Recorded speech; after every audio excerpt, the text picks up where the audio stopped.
My fiancé grabbed the mic at our engagement party and said, "I just needed a ring, not you," in front of 60 people. I calmly asked for it back, walked out, and never looked back. All right, Reddit. This happened Saturday night and I'm still processing it.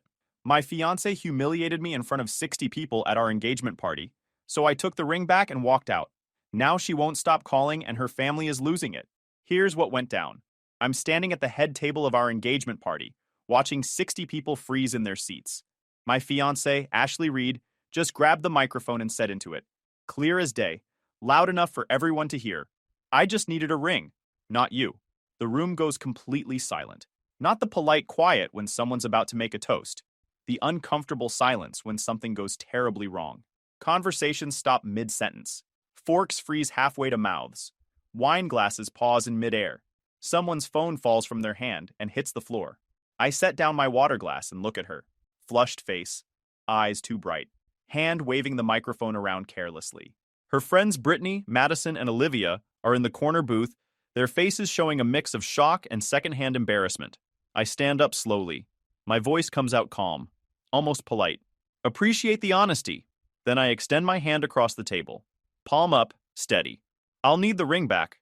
She blinks at me like I'd just spoken a foreign language. Her laugh comes out sharp, nervous. What? Jake, you're joking, come on. Her eyes are still bright with excitement. She looks around the room for support, for someone to laugh with her, for someone to tell her I'm being ridiculous. I'm not joking. I keep my hand out. Steady. Waiting. My face is completely neutral. The silence stretches. It feels like minutes, but it's probably only 15 seconds. People shift uncomfortably in their chairs. Someone coughs. A glass clinks against a plate somewhere. The photographer in the corner has lowered her camera, looking confused. Ashley's smile dies slowly. Confusion replaces the confidence. Jake, seriously, come on! Stop playing around, this isn't funny! I'm not playing. The ring. Now. Her face changes. I watch reality break through whatever fog she was in. She looks at her mother, Patricia. Her mother's hand is covering her mouth, eyes wide with horror. She looks at her father, Robert. His jaw is clenched so tight I can see the muscles jumping. His face is turning red. She looks at Brittany, her maid of honor, her best friend since college. Brittany is staring at her plate like it's the most interesting thing in the world. Ashley turns back to me. Tears are forming in her eyes now. Jake, she whispers. Please, everyone's watching. I know. That's where you chose to say it. So that's where I'm responding. The ring, Ashley? Last time I'm asking. Slowly, like she still can't believe this is happening, her fingers go to the ring on her left hand. It doesn't come off easily. Her knuckles are swollen from excitement and nerves and the warmth of the room. She pulls at it, twisting. The diamond catches the chandelier light as it finally slides free, that 1.8 carat solitaire I spent 8 months saving for. She holds it in her palm for a moment, staring at it like she'd never seen it before, like she can't quite process what's happening. Then, with a trembling hand, she drops it into my waiting palm. The click of metal hitting skin echoes. It's the loudest sound in the entire room. I close my fist around it, feel the weight of it. $11,000. 8 months of planning. What I thought was the beginning of our future. Thank you, I say quietly. I look out at the 60 guests, all of them frozen in their seats, eyes wide, some with their mouths literally hanging open. My aunt has her hand on my uncle's arm. My coworker from the office looks like he wishes he could disappear. Ashley's cousin is recording this on her phone. I can see the red dot. Thank you all for coming, I say clearly, loud enough for everyone to hear. Dinner's over. The bill's already been paid in full. Dessert should be out in a few minutes. Enjoy the rest of your evening. I turn and walk toward the door. I don't look back. I don't hesitate. My footsteps are steady on the hardwood floor. Behind me, the room erupts. I hear Ashley's mother crying. Her father's voice, sharp and angry, saying Ashley's name. Brittany saying, "Oh my God," over and over. Multiple conversations starting at once. Chairs scraping. Someone drops silverware. I keep walking. Through the private room. Through the main restaurant where other diners are having normal Saturday nights. Out onto the street where the November air hits my face. I get in my car. Start the engine. Drive home. Put the ring on my kitchen counter next to the coffee maker. Pour myself a glass of water. Sit on my couch in the dark living room. My phone starts buzzing at 9:52 p.m. Messages, calls, notifications lighting up the screen every few seconds. I ignore them all. I sit there in the quiet for 2 hours, just thinking, processing. The ring is visible from where I'm sitting, catching the light from the street lamp outside my window. That was last night. Now it's Sunday morning, 8:32 a.m. I'm sitting at my kitchen table with my second cup of coffee. The ring is still on the counter where I left it. My phone shows 89 unread text messages. 53 from Ashley, from different numbers since I blocked her main one. 18 from her mother, Patricia. 10 from her friends. 8 from people I barely know, asking what happened, saying they're concerned, asking if I'm okay. I ignore them all and take another sip of coffee. It's quiet in my apartment. Peaceful, actually. My phone rings. Ashley. A number I don't recognize, but I know it's her. I let it go to voicemail. It rings again. Different number. Voicemail. Again. Another number. Voicemail. On the fourth attempt, I answer. Might as well get this over with. Jake. Her voice is completely destroyed. Raw. Hoarse from crying. Probably all night. Oh God, Jake, please, please just listen to me. I lean back in my chair. I'm listening. I don't remember everything from last night. Brittany had to tell me what I said. She said I said something horrible about the ring, and she's crying now, the words coming out broken. I got caught up in the moment, in the excitement. You know I didn't mean it. Please, we need to talk in person, please. I take a sip of coffee. You said exactly what you meant. No, Jake, I was excited, showing off, caught up in the attention. I wasn't thinking. I don't even remember grabbing the microphone. Jake, please, we can fix this. I'll apologize to everyone. I'll call every single person who was there. I'll do whatever it takes. I'll post an apology. You humiliated yourself in front of 60 people, I say calmly, evenly. Your family, my family, our friends, people from my work, your work. That's not something you fix with an apology. It was one mistake.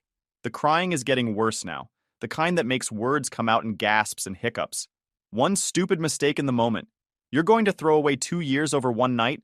One comment that I didn't even mean? That I don't even remember saying? You threw it away, I correct her. I just picked up the pieces. You made the choice when you grabbed that microphone. My parents won't talk to me? My mom? She won't even look at me, Jake. She hasn't spoken a word to me since we left. My dad left the house this morning at 6 a.m. without saying goodbye. He's never done that. Everyone's asking what happened. My phone won't stop. What am I supposed to tell them? Tell them the truth. You wanted a ring, not a relationship. You got what you needed, and now it's gone. That's not fair. That's not who I am. It's exactly who you are. You just said it out loud for once, in front of everyone. She sobs harder, the sound painful even through the phone. Jake, please. I love you. I've always loved you. We've been together for over 2 years. We've built a life together. We have plans. The wedding. Our future. You can't just... You love what I represent, I say. Stability. A nice ring. A good story to tell. Something to post about. The idea of being engaged. But me, the actual person sitting across from you every day, you just needed me to play the part. That's not true. That's not... Then why did you say it? Long silence. I can hear her breathing. Ragged. Wet. She's probably sitting in her childhood bedroom at her parents' house right now, surrounded by high school memories and college trophies. I was excited, she finally whispers. Caught up in the moment, trying to be funny in front of my friends. I wasn't thinking. Excited words are honest thoughts. You know that saying. Everyone knows that saying. Please. Her voice cracks completely. Please, Jake, don't do this. We can work through this. We can go to couples counseling. I already did this. It's done. What you said last night, that wasn't new information for me, Ashley. It was just confirmation. What do you mean? We're done. Goodbye. Jake, wait. I hang up. She calls back immediately from another number. I block it. She calls from another. Block. Another. Block. After the 6th number, I stop answering entirely. Let me rewind to where this actually started, because last night wasn't the beginning. It was just the ending. The final scene of a 2-year performance I didn't realize I was in. Ashley and I met 2 years and 3 months ago at a friend's birthday party in the Mission District, one of those trendy bars with exposed brick and overpriced cocktails. She was wearing a black dress, laughing with a group of women near the bar. I was there with my coworker Ryan, both of us fresh from a grueling project deadline. We'd been working 70-hour weeks for the past month and just wanted to relax. Ryan pointed her out from across the room. That's Ashley. Works in marketing at some boutique place. Single, I think. Friend of a friend. I didn't approach her. I'm not the type to make the first move in crowded bars. Never have been. I usually wait for things to develop naturally. Let conversations happen organically. But she approached me. You look miserable, she said, appearing next to me at the bar with a glass in hand. Up close, she was prettier than I'd noticed from across the room. Carefully done makeup, expensive-looking jewelry. Long week, I replied, trying to be friendly despite my exhaustion. What do you do? Project manager. Tech company downtown. You? Marketing. Boutique agency. We handle lifestyle brands, mostly influencers and startups trying to look bigger than they are. She smiled. It was a good smile. Practiced. The kind of smile someone develops when they spend a lot of time in front of cameras or mirrors. Want to get some air? It's loud in here and I'm getting a headache. We talked on the back patio for an hour.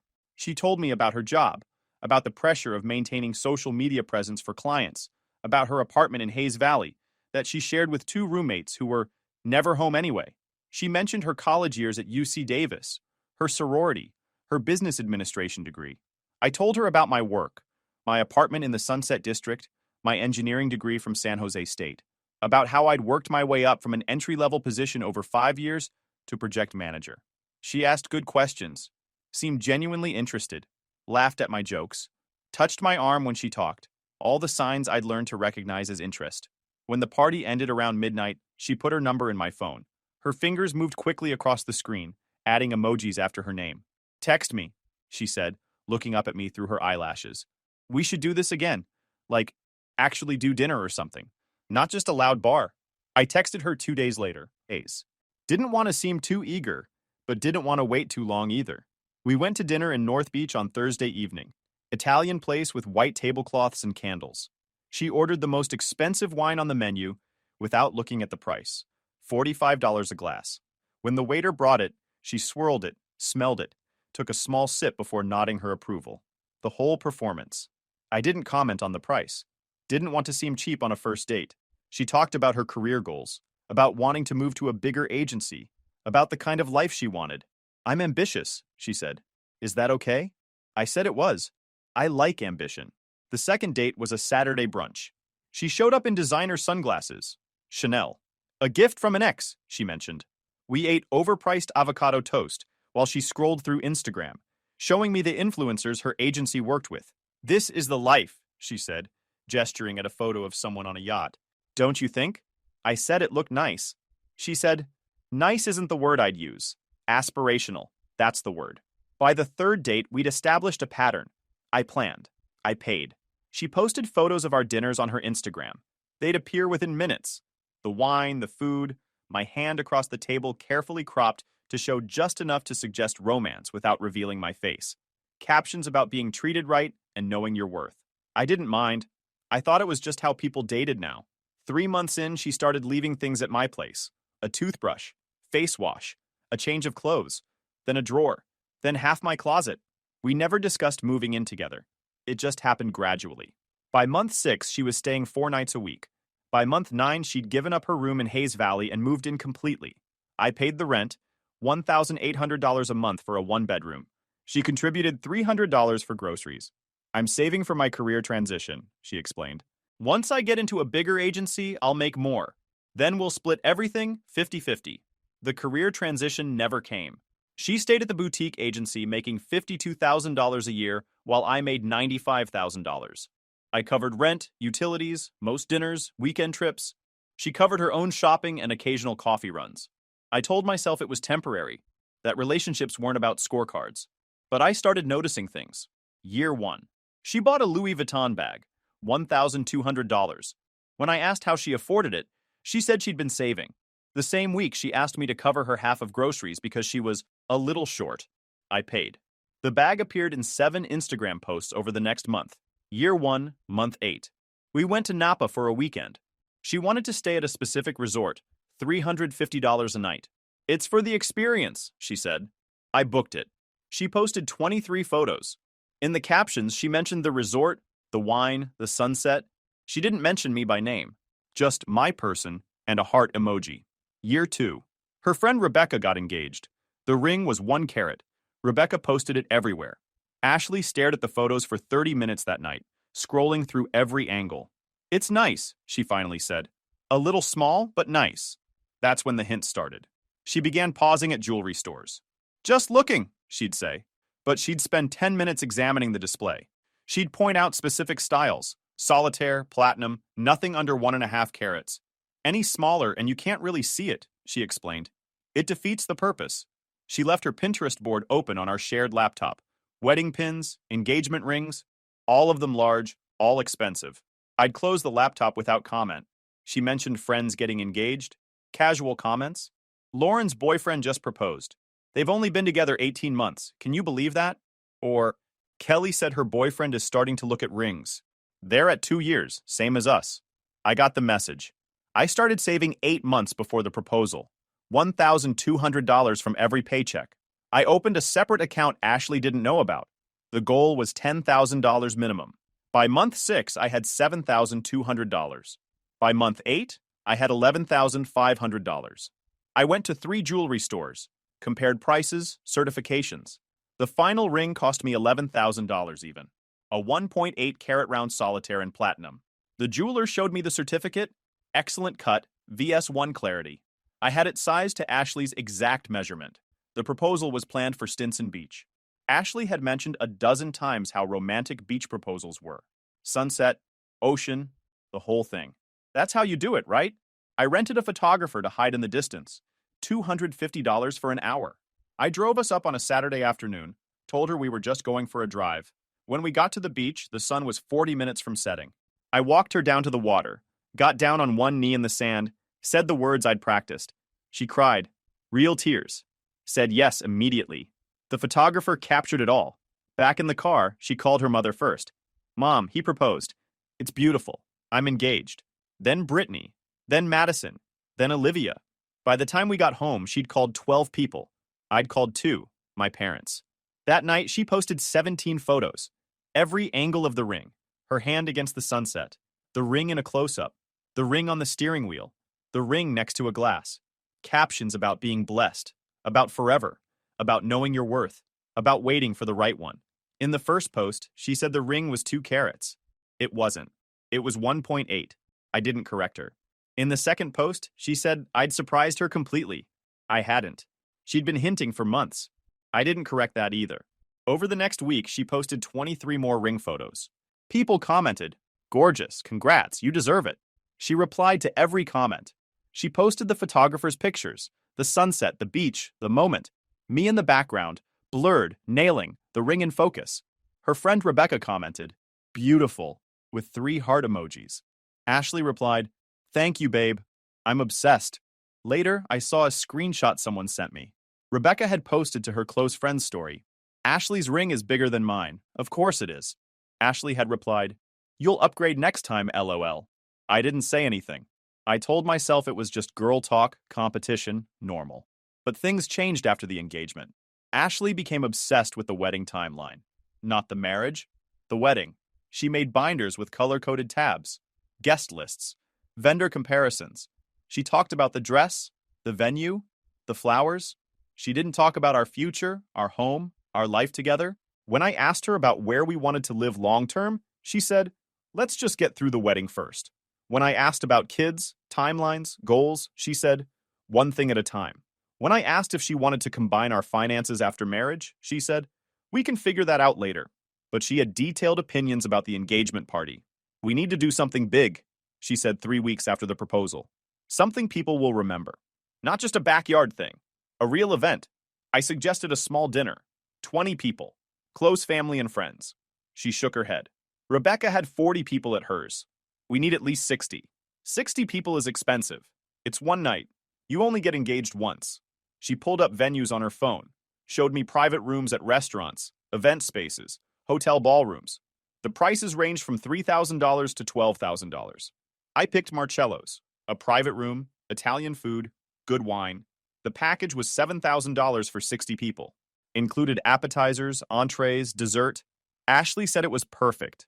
The planning consumed her. She spent hours on Pinterest, on wedding forums, on Instagram looking at other people's engagement parties. She hired a photographer, $450 for 3 hours. She ordered custom decorations, gold place cards with our names, white roses for every table, string lights, a champagne tower. The total came to $9,300. I paid the deposit, $4,000. The rest was due the night of the event. 2 weeks before the dinner, I started noticing changes in her behavior. We went to Brittany's birthday dinner. Ashley was animated, louder than usual. By the end of the night, she was showing her ring to strangers at nearby tables. The next weekend, we went to a work event, my company's quarterly mixer. Ashley as my plus one. She was excited, energetic. By the time we left, she was talking too fast, too loud.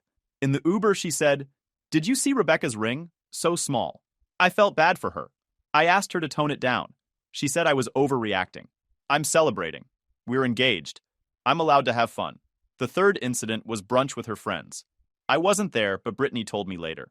Ashley got overexcited, got into an argument with Madison about wedding venues, raised her voice, made a scene. The waiter asked them to keep it down. 3 days before the engagement party, Ashley posted an Instagram story. She was at brunch again with Brittany, both holding glasses. The video was shaky, both of them giggling. Brittany's voice came through clear. "I can't believe you're finally doing it. That ring is gorgeous." Ashley laughed. "Took long enough, right? But I played it smart. Waited for the right guy with the right, resources." Brittany raised her glass. "To landing a big ring." Ashley clinked her glass against Brittany's. "To landing a big ring." The story disappeared after 24 hours, but I'd screenshot it. Something about the phrasing bothered me. Resources. Landing. Like I was a transaction. I saved the screenshot, but didn't confront her. Not yet. The night before the engagement party, I couldn't sleep. Something felt wrong. I got up at 2 a.m. and went to the living room. Our shared laptop was on the coffee table. Ashley's messages were synced to it. We'd set it up that way months ago for convenience. I'd never looked at her messages before. I trusted her. That night, I looked. Messages from 2 months earlier. Ashley to Brittany. "He's finally ready to propose." Took forever. Dropped enough hints, lol. Had to basically point at the rings I wanted. Brittany. "Did he go big?" Ashley. "Big enough. 10K minimum. I'm not settling for less than a carat and a half. I know what I'm worth." Brittany. "Damn, girl. Well played." Ashley. "I know, right. Now on to the wedding planning." My hands went cold. I scrolled further. Messages from 6 weeks earlier. Ashley to Madison. "Engagement party's going to be massive. 60 people. Photographer. The whole setup. Jake's paying, obviously." Madison. "Obviously, lol. You trained him well." Ashley. "I didn't train him. I just knew what to look for. Stable job. No debt. Wants to get married. Check, check, check. Plus, he doesn't argue when I make plans." Perfect. I screenshot both conversations. Messages from 3 months earlier. Ashley to Olivia. "I think he's finally going to propose.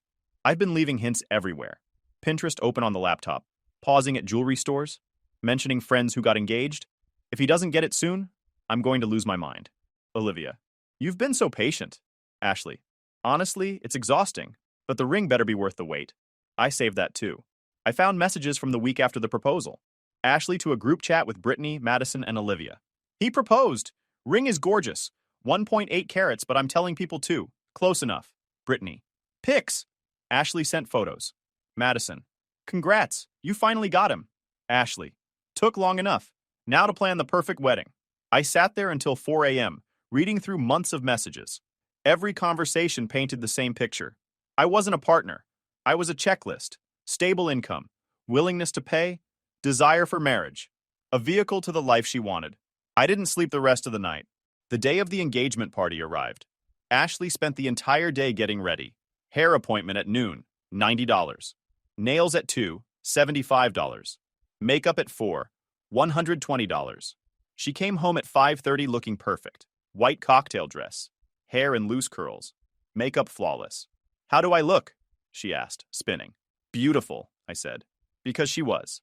We arrived at Marcello's at 6:15. The private room was exactly as planned. White roses on every table.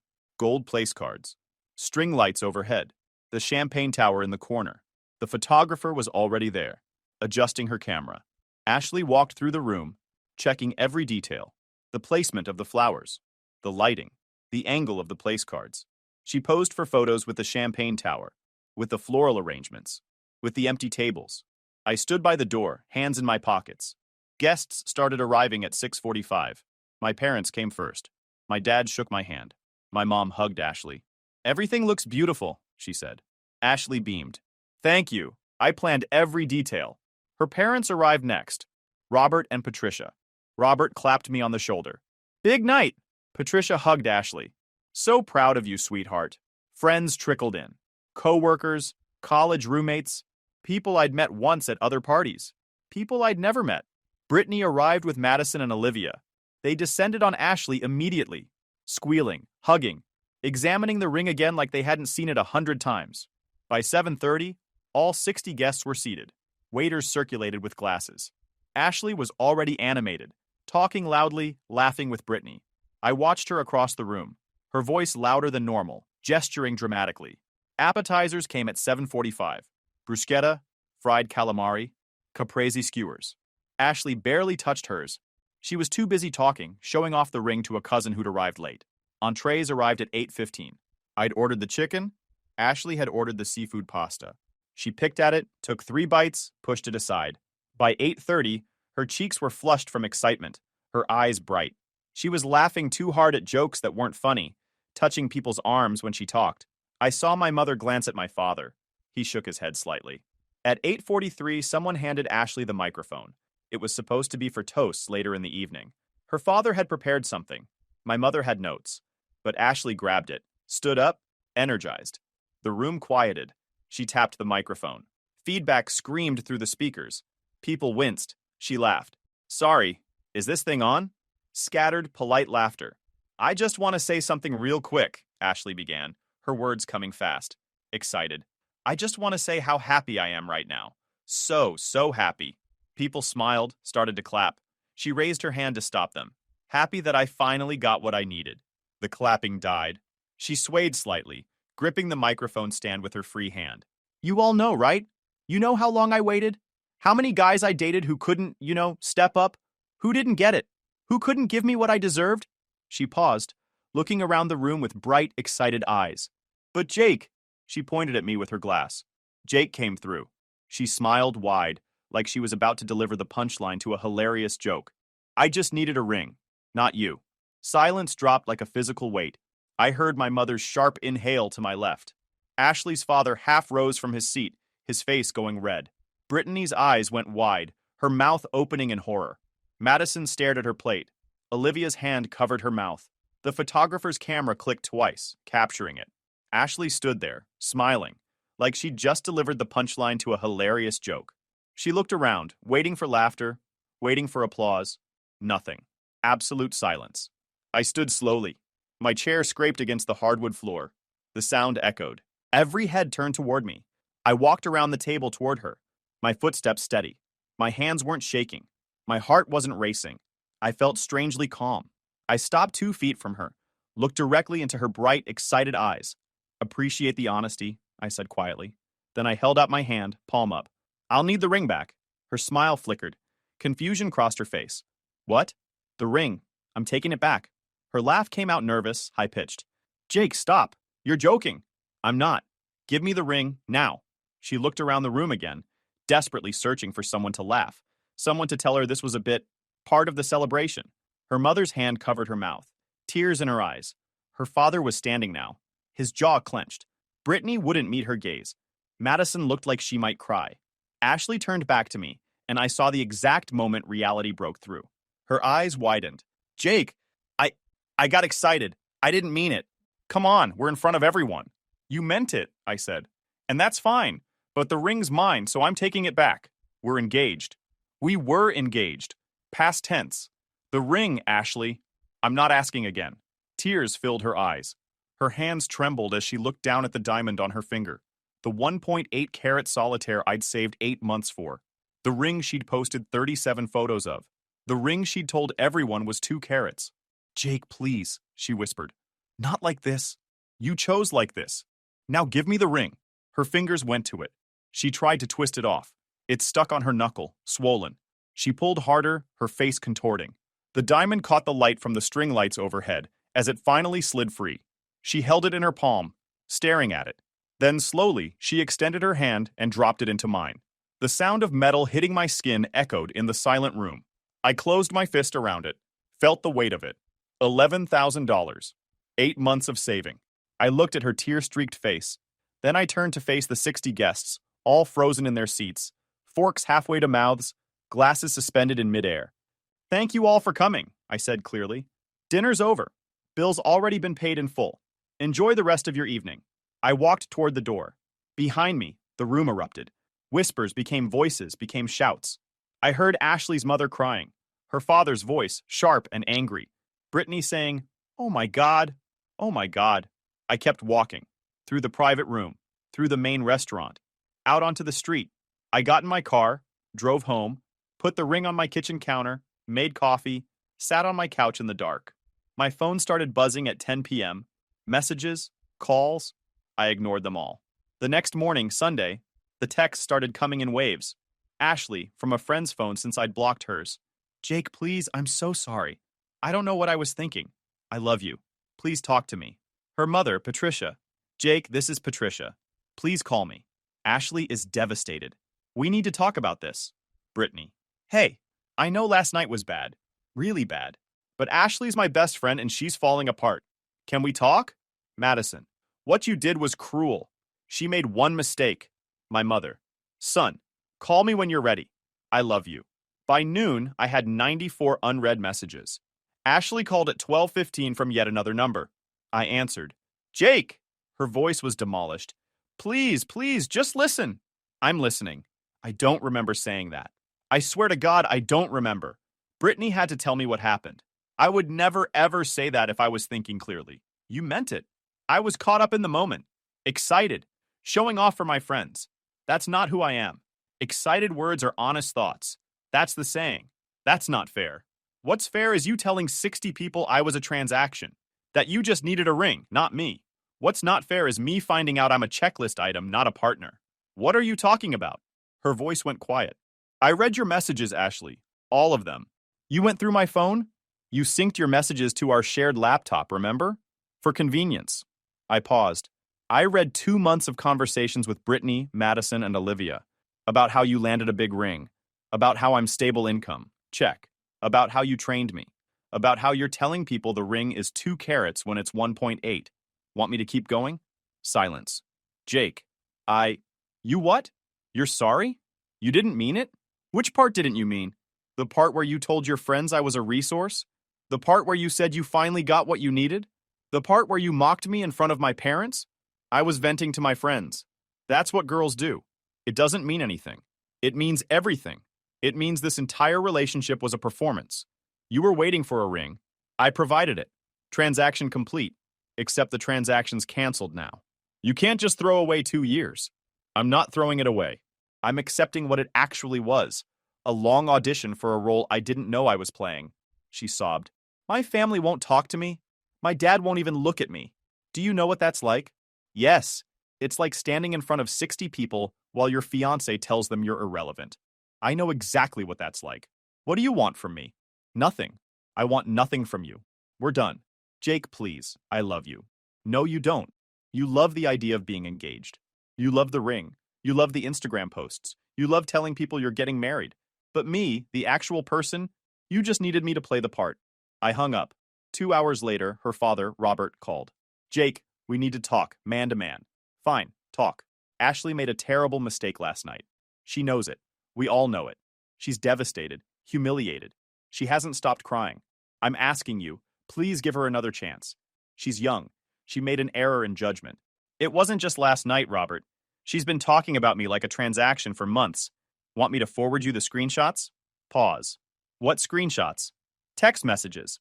Her telling her friends she landed a big ring. Her discussing my income like I'm an investment. Her saying she trained me. Her explaining that she picked me because I'm stable and don't argue. Should I send them to you? Or maybe to Patricia? Long silence. That's taken out of context. No, it's exactly the context. Your daughter didn't want a partner. She wanted a provider. And the moment she said it out loud in front of everyone, I stopped providing. You embarrassed her. She embarrassed herself. I just responded honestly. You took the ring back in front of 60 people. She announced I was meaningless in front of 60 people. I'd say we're even. Except we're not. Because I still have my dignity. And she doesn't. That's my daughter you're talking about. And I was your future son-in-law. Was. I'm done, Robert. Tell Ashley to stop calling. Tell Patricia to stop texting. Tell everyone to leave me alone. And if anyone contacts me again, I'm posting every screenshot, every message, every piece of evidence showing exactly who Ashley is. We clear? You're making a mistake. No, I'm correcting one.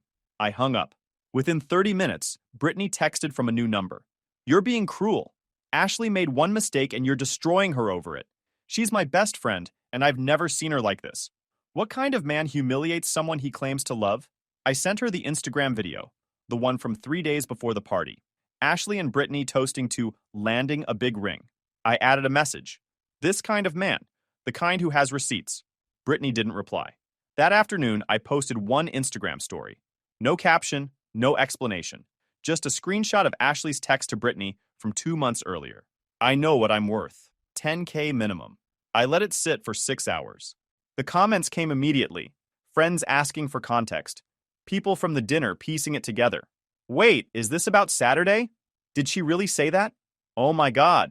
Someone shared it. Then someone else. By evening, it had been screenshot and shared to Twitter, to Facebook, to group chats across the city. Ashley's Instagram went dark. All photos deleted. Account private. Her Facebook disappeared. Her Twitter vanished. She scrubbed her entire online presence in less than 12 hours. But the damage was done. People were talking. Screenshots were circulating. People from the dinner were sharing their own accounts in comment threads and group chats. She literally said she just needed a ring. Not him. He stood up and asked for it back. Everyone just sat there in shock.